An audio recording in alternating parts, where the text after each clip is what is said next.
Good afternoon and welcome to the show. I'm Luke McCormack. During today's show, we will discuss continuous diagnostic monitoring and mitigation with government and industry leaders.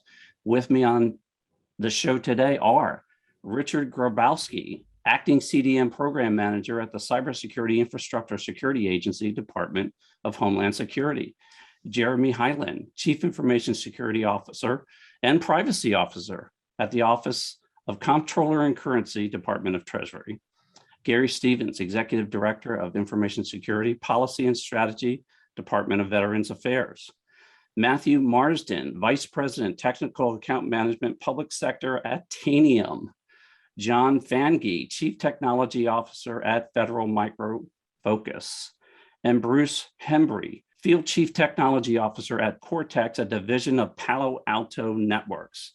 Well, the CDM program has been around just about a decade, and quite frankly, Richard, you've been there for a lot of that, doing a lot of the heavy lifting internally there. We're going to start with you to give us sort of a top line state of the state regarding the program, and congratulations on the acting role there. Thanks, Luke. Appreciate it. Yeah, I've been around since 2014 in the program. Started in architecture, been working on that for a while, and I kind of stepped into acting. Yeah, in 2021, it's been a very busy year. Obviously, the SolarWinds event had a lot to do with that. We're doing exciting things in the scope of dashboard and data analytics.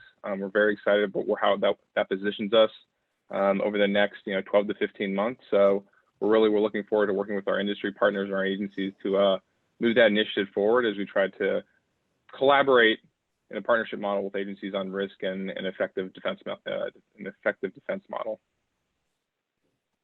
Really key. You can collect, but if you're not rolling that up crisply and cleanly into some sort of an environment where you can make good decisions, rapid decisions, we've learned quickly how that can become quite a gap. So thank you for all the work that you're doing in that area.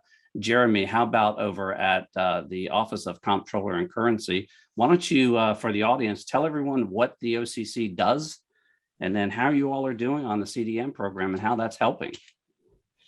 Yeah, no, thank you. So the OCC, we're an independent regulatory agency, part of the Treasury Department. Our mission is to oversee the nation's banking system. So very important mission, kind of a not always super high profile, but always around, over 100 years around, again, providing supervision for the banking system. So obviously to that end, we end up collecting a lot of sensitive information. So cybersecurity is extremely important for the agency. And we've actually had some great success with CDM, right? We were an early adopter. CDM's provided us really great capability to get cyber tools and expertise to implement those tools. Really foundational for what we have now at I've actually only been at the OCC for a year, but it was amazing to come into an organization that was very mature with regard to cyber operations. And a lot of that maturity is due to the great access they've had to tools and expertise through CDM over the years. So definitely a big proponent of the program. We've leveraged it again, if I think about all the different operational capabilities we have, the vast majority of them grew out of our use of CDM over the past years. Yeah, no question that you put these metering devices on these environments and all of a sudden things light up like a Christmas tree. And it's like, wow, where did all that come from? And then you're busy sort of cleaning that up. Where are you all on that sort of journey of, I'm sure you're way past that at this point in regards to just the level of maturity with the CDM program into the Defend program, et cetera?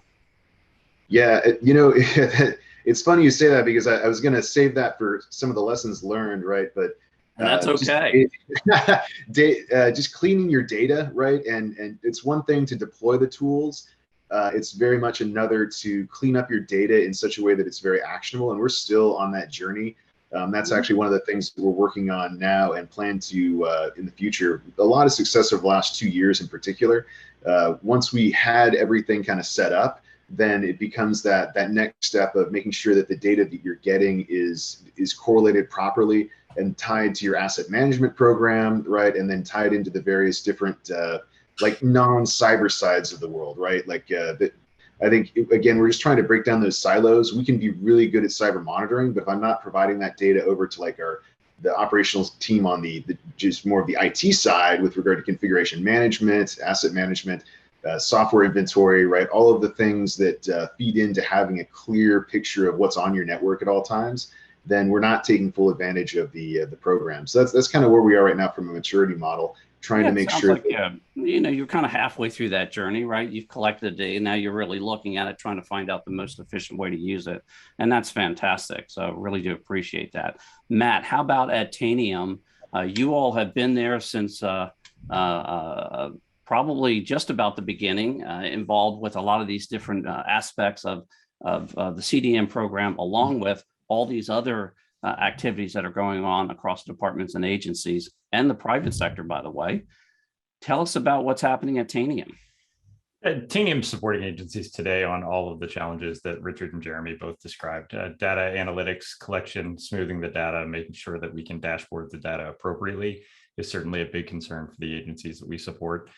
Making sure that we break down the silos and allow for information sharing across different functional teams, making sure that asset information is clearly communicated to security teams, making sure that security teams can clearly communicate vulnerability and configuration compliance information back to the operations folks, just making sure that clear cross-functional communication is enabled, and ultimately working through the logical data models, making sure that the data that's sent up is deconflicted, completely smoothed out, and able to be used in the analytics that the dashboard team needs most.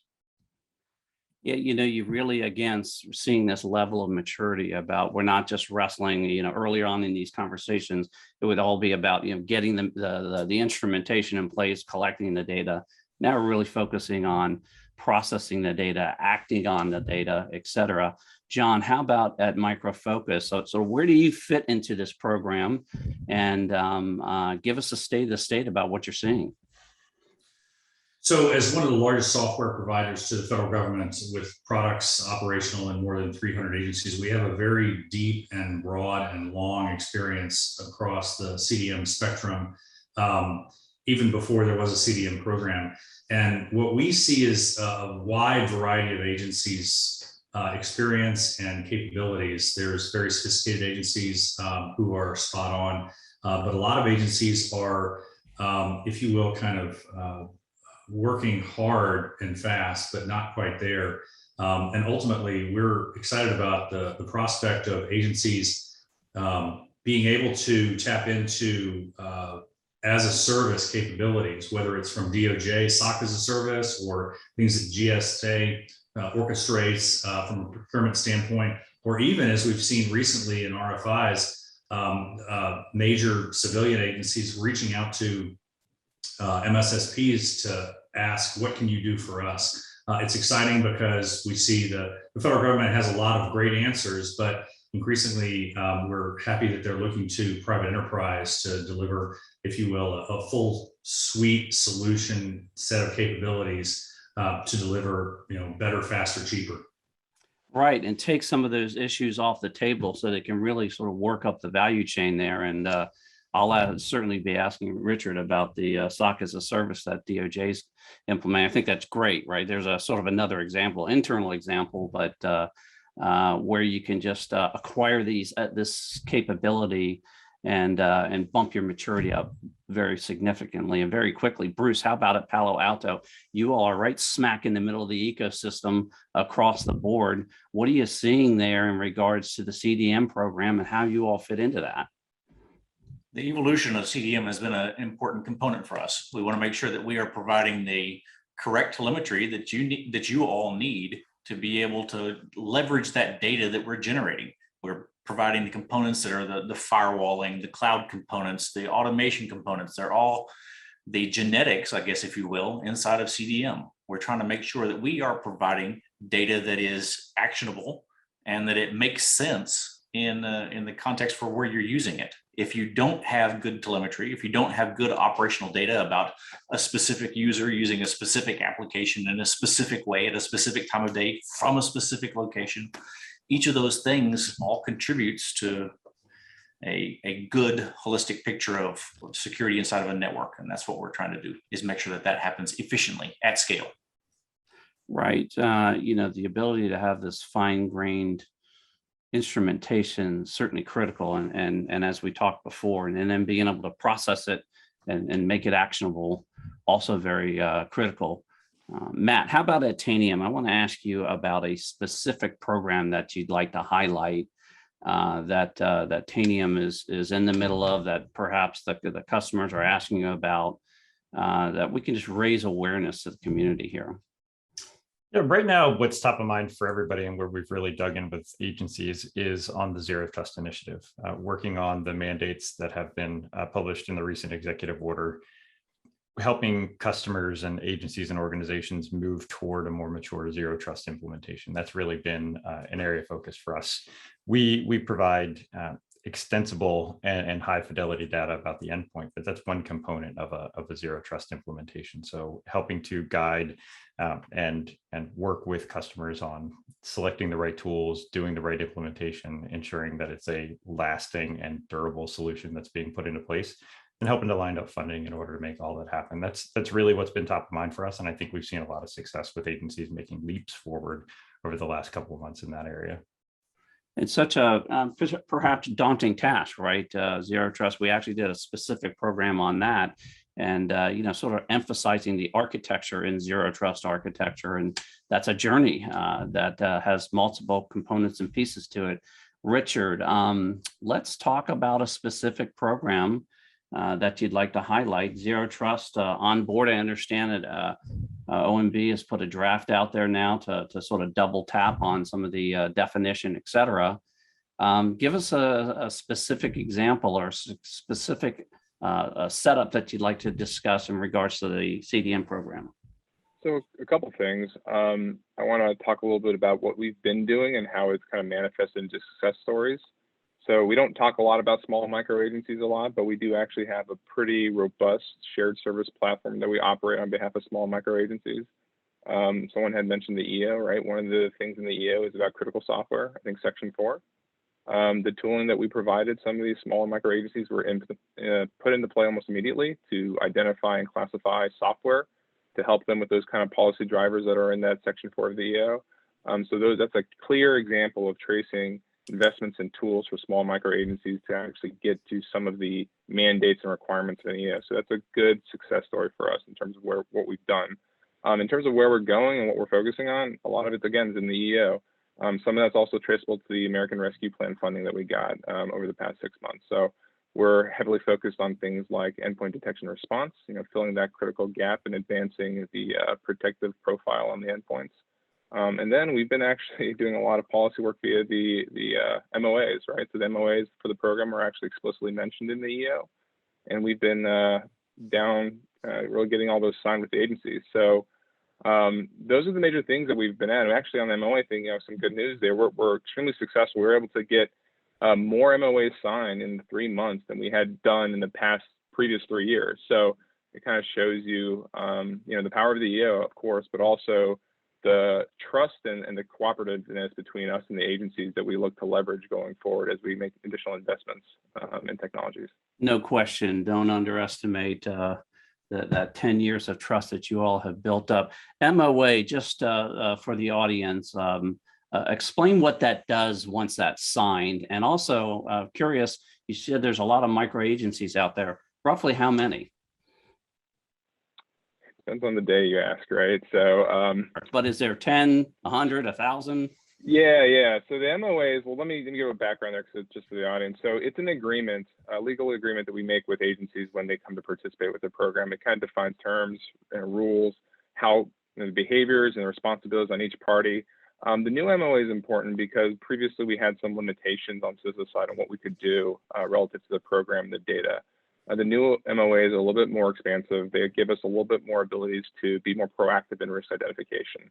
And to the agency's credits, they've been fully cooperative in signing those, sending them over, discussing how we're going to work together in this new future that we're in. To answer your question, we generally are talking about 23 CFO Act agencies and more or less about another 89 or so, 79 or so non-CFO Act. So those are more small and micro ones. Mm-hmm. So you really do have your hands full there with a lot of different activity, and the EO has certainly put some juice on it. recent activities, a lot of juice on it. So I think the timing is very much perfect. Bruce, how about at Palo Alto? Can you give us an example of a specific program that you'd like to highlight for us? You know, we had to walk the walk before we could talk the talk on zero trust. There you go. It was a journey of 3 years for us to become zero trust from top to bottom, side to side. And it's not easy. It's the kind of thing that takes time, dedication, and a lot of analysis. That was not trivial.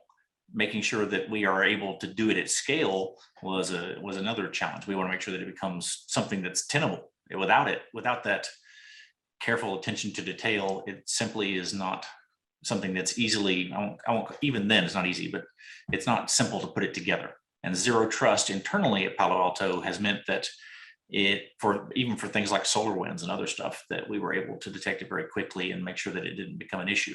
That is something that I think that would absolutely should be highlighted. It's we pulled it off and we made it work. Not only walking the walk and talking the talk, but certainly I'm sure you'll have a lot of lessons learned there. We'll save that for another round of questions. Gary, how about at Veterans Affairs? Can you give us a sort of a state of the state progress that you all are making there? Massive agency, a lot of moving parts. I'm sure that's quite the challenge trying to roll something like this out. Yeah, for CDM, we've been obviously involved in that program since inception, when Mark Niedinger at the time was the lead for it. And so we've been able to really see a massive evolution in how we've been able to incorporate the CDM technologies to provide better visibility, endpoint monitoring, visibility, detection, response, the whole litany of things that are within that realm of CDM. Using the various tools. I mean, we obviously have a in-depth partnership with Palo Alto, and the things that are happening on the Zingbox side with enhancing our understanding of the IOMT environment and the IoT, which is we just completed about 3 months ahead of schedule, so that we have visibility in total across all the VAMCs, the VA medical centers, for those medical devices, and are getting enhanced metrics in that realm. I'd say what we're really focused on from a CDM standpoint is looking at holistically how to CDM get incorporated into the larger ISCM program, right? So that all the pieces are married up and are in harmony, and that there's a enhanced integration across the board. Because if you don't do those critical steps, then collecting a lot of logs, collecting a lot of information, but nobody's using that information holistically, and then it hasn't been integrated as well. So you can get little pockets of response, but not an integrated response. And that's what, so there's a lot of effort to ensure that we are integrated, that we are integrating those logs within the Splunk tool and our SIM capability there, so that we have a unified and integrated response. So those have been some of the major pushes that we're doing on the CDM side right now. And as I mentioned a little bit with the Zingbox implementation, incorporating that information as well. Because, we have about 1.6 million endpoints, a lot to monitor and detect. So it's essential that we get in front of that scenario and have that unified response. Yeah, really, it sounds like just a structure and a framework that you can snap all these things into. Absolutely. And get the most efficient use out of that is critical. Well, fantastic. Appreciate that. We're going to take a short break and we'll be right back.